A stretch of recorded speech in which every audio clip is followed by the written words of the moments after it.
হাতে থাকা ফোন দিয়ে কিভাবে রেজাল্ট দেখবে এটা তোমরা ভাবতেছো।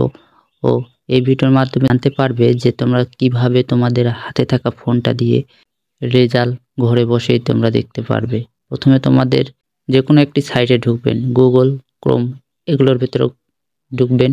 ঢোকার পরে লিখবেন education.com.bd। দেখবেন যে এডুকেশন বোর্ড বাংলাদেশ এই সাইটটিতে ঢুকবেন।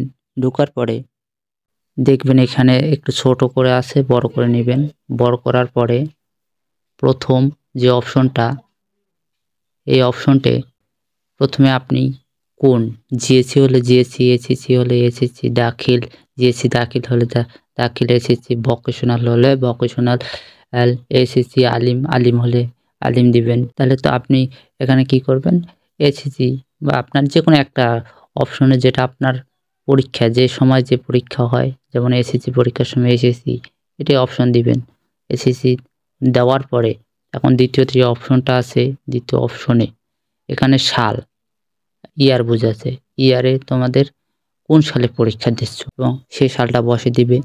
তৃতীয়তে বোর্ড, তুমি কোন বোর্ডে, Dinajpur board, Dhaka board, Mymensingh board, Sylhet board, Rajshahi board, এরকম বোর্ডে তোমাদের যে বোর্ডে তোমাদের হবে সে বোর্ডটা তোমরা সিলেক্ট করে নেবে। তারপরে রোল, তোমাদের যে পরীক্ষার রোলটা সেই রোলটা তোমরা এখানে বসে দিবে।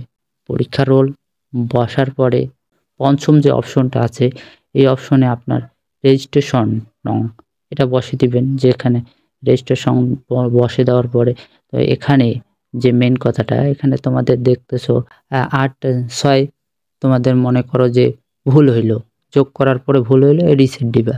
ঠিক আছে, রিসেট দিলে পূর্ণাঙ্গভাবে আবার তোমাদের 8-14 দিলেই তোমাদের তারপরে কি করবে, তোমাদের সাবমিট করবে। সাবমিট করলেই তোমাদের রেজাল্ট আসে যাবে। আশা করি তোমরা ভিডিওটি বুঝতে পারছো এবং দিনাজপুর বোর্ডের যদি স্টুডেন্ট হয়ে থাকো তাহলে অবশ্যই চ্যানেলটিকে সাবস্ক্রাইব করে বেল আইকনটি প্রেস করো, যাতে করে সকল ধরনের আপডেট ভিডিও এই চ্যানেলে সবার আগে পেয়ে যাও।